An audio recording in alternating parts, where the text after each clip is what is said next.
we can look at our preparation, but how good's the South African preparation? My question, yeah. Next question was exactly that. And look, they've had the match against Argentina. There's so much smoke and mirrors. I was watching some clips that Jamie's put up from Rassie Erasmus today, and he was referring back to last year's 2 tests about looking at the way that the Springboks played in those 2 tests.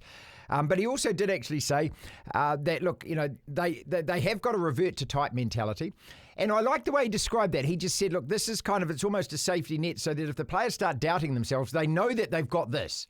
It's kind of like a football team that wants to attack down the wings, but in the end, if they play a possession-based game, they know that they're going to be in the game.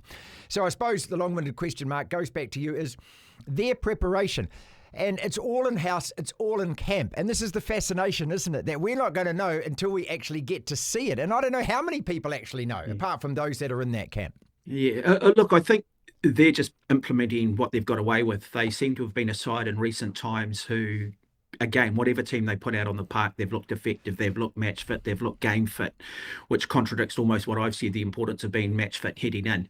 And they've got away with it. And well done to them. And I understand too that they believe that, and I said this I think a couple of weeks ago, Rassie has this big belief that it takes at least 10 days to recover from a test, and that's why you will see a rotation of the front rows. That's why you will see different players from test match to test match to allow the players to have that recovery. I think the difference this time though with this All Black team is, and I was talking to a very prominent All Black on the weekend who was part of the 96 series, and he said it to me too. He goes, the difference with this All Black team is for the first time in a long time you can see that our players are actually being coached.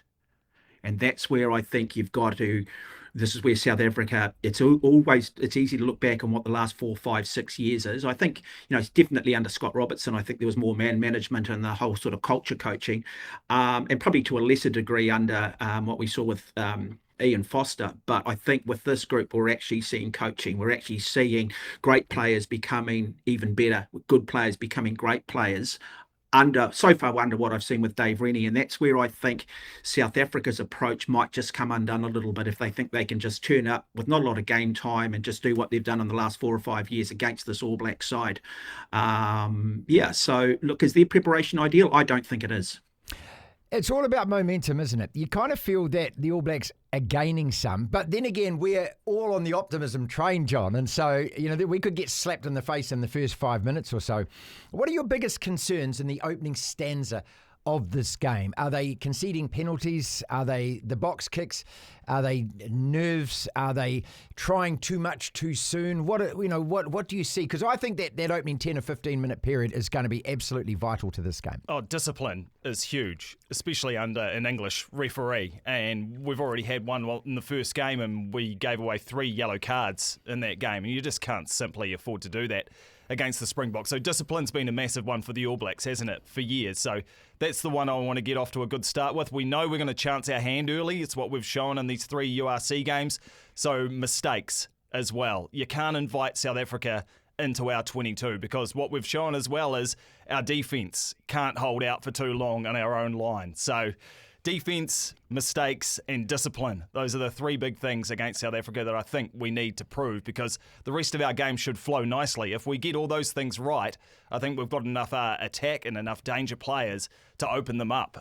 So if we can just keep in the right end of the field, if we can get that parity at forward time as well, I think is another massive one because if we concede a scrum penalty in the first 10 minutes, they're going to be going there all day long. They'll probably knock the ball on purpose so they can get a scrum, get a penalty, kick down into our 22 and then maul us over for a try. So, yeah, there's a few concerns there, Martin, but there always are when you come across an opposition that has belted you in recent times. We haven't just lost to them in recent times. Twickenham, record loss. Yeah. Wellington, record loss. Yeah. Once they get on a roll, they can absolutely hammer you, and we've pigeonholed them a little bit over the years as this side that only like to slow it down and go to set piece to set piece. Well, I think Rassie made a good point overnight that South Africa, especially since Tony Brown has come on board, have got several different ways they can play the game. And they've got 3 first fives who they can choose from. And we don't know who's going to start.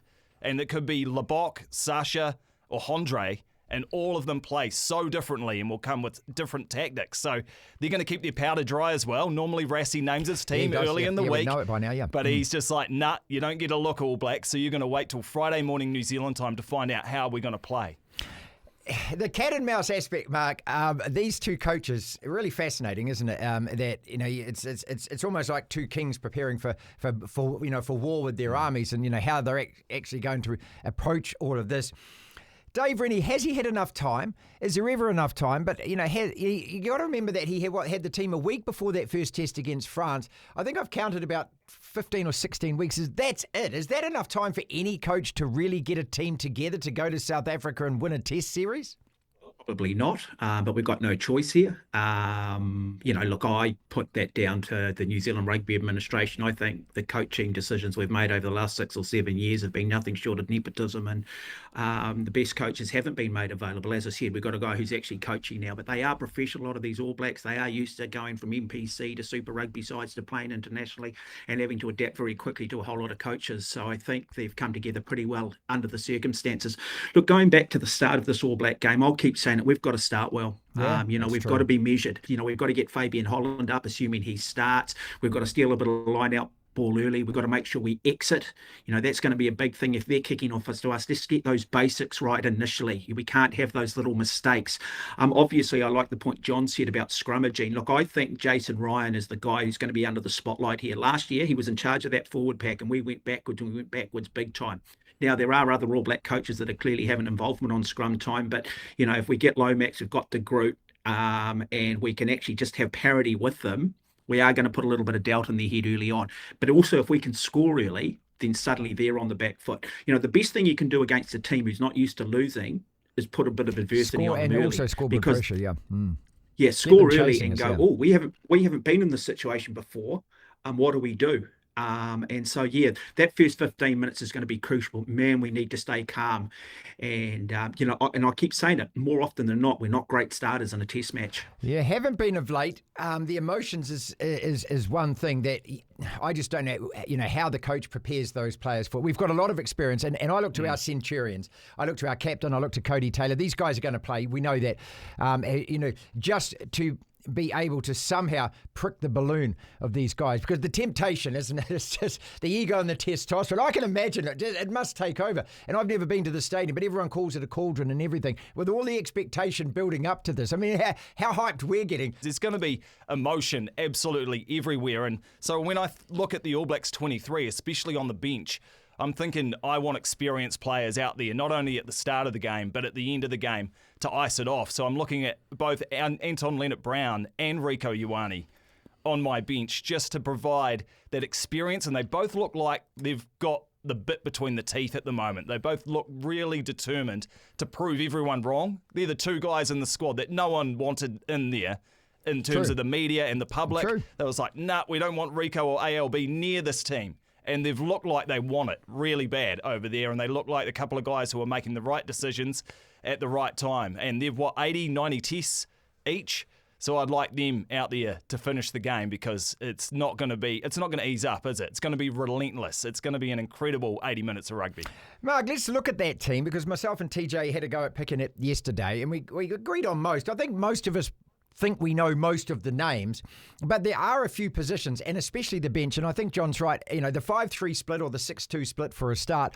But, guys like Rieko, Fletcher Newell, Tony mentioned Beauden Barrett, and we won't get too much into it, but I just don't think there's a place for him in this team. If Damien McKenzie's fit, and we're hoping he's fit, I mean, that means that, I just don't, unless he's not fit, then they have to rejig the back three. But a guy like Rieko Ioane, who has put his hand up on tour. I love this about touring, is that he's irresistible at the moment, isn't he? How can you not pick that guy? Well, yeah, it's interesting. I was having a chat to Jeff Wilson, and we were discussing that exactly. And Jeff made an interesting point. The only weakness in his game is his ability to go backwards under the high ball. And it was something that he highlighted and was adamant on. But you're right. I mean, he's, as I've said, and I swallowed humble pie on this one, that he's playing very, very well indeed. I don't know whether I'd still start him. I still like the idea of Josh Morby, and I think there is room. If Will Jordan's available, they're my wings, along with Damien at fullback. If Damien's not available, I move Will Jordan back. I don't bring Beauden Barrett in. I just bring Will Jordan back to fullback, and I bring a Fihi Whainganofo onto the wing, or a Leroy Carter or somebody like that. That's where I'm heading with it. But look, Rieko. Does he come onto the bench for Anton Leonard-Brown? I don't think there's room for both. I think there's only room for one, and I think it's about covering that second five centre, and I think probably Anton Leonard-Brown, to me, probably narrowly has it over Rico, but Rico certainly will be in the discussion. And look, you could have this conversation with different people, and people would have a different opinion on it.